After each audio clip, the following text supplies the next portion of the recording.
ओम साई राम। सभी साईं भक्तों को मेरा प्रणाम। मैं फरीदाबाद से सिंपल अरोड़ा आज बाबा का एक और अनुभव आप सबके साथ शेयर करना चाहती हूँ। आज से 15 साल पहले की बात है। मेरे बैक टू बैक मिसकैरेजेस हो गए थे, तो उसकी वजह से मैं डिप्रेशन में चली गई थी।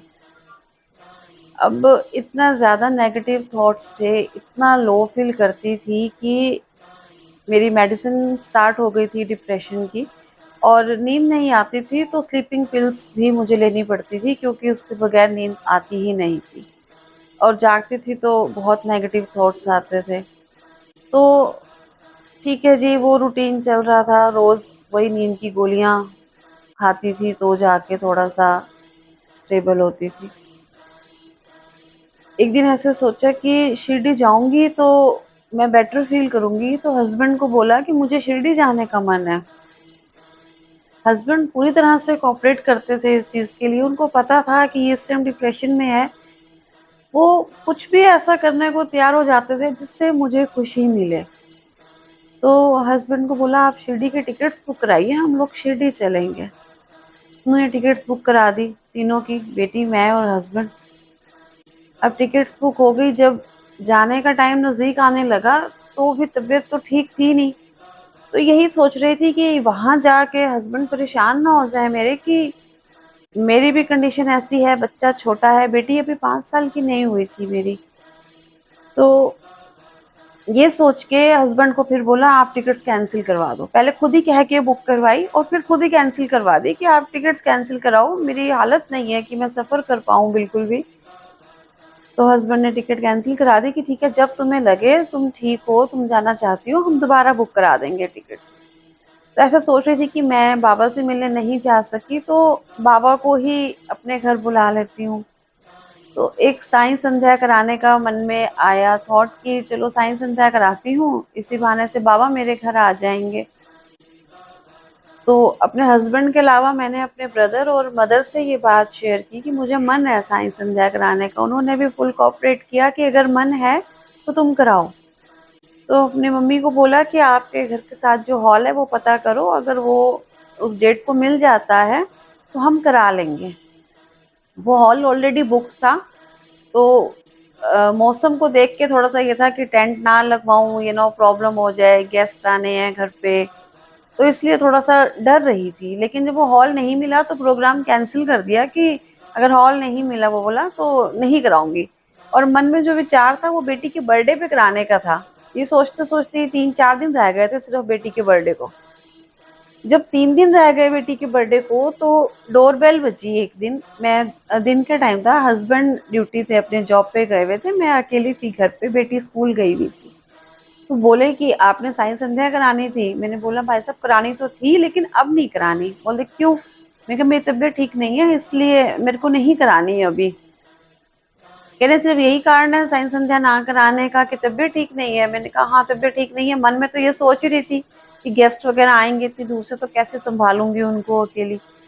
तो उन्होंने मुझे ये टॉवल दिया कि ना आप ये टॉवल रखो, ये बाबा का यूज किया हुआ टॉवल है, इससे हमने बाबा को स्नान करवाया था, आप ना ये रख लो। तो मुझे भी लेते हुए जरा सा भी ऑड नहीं फील हुआ।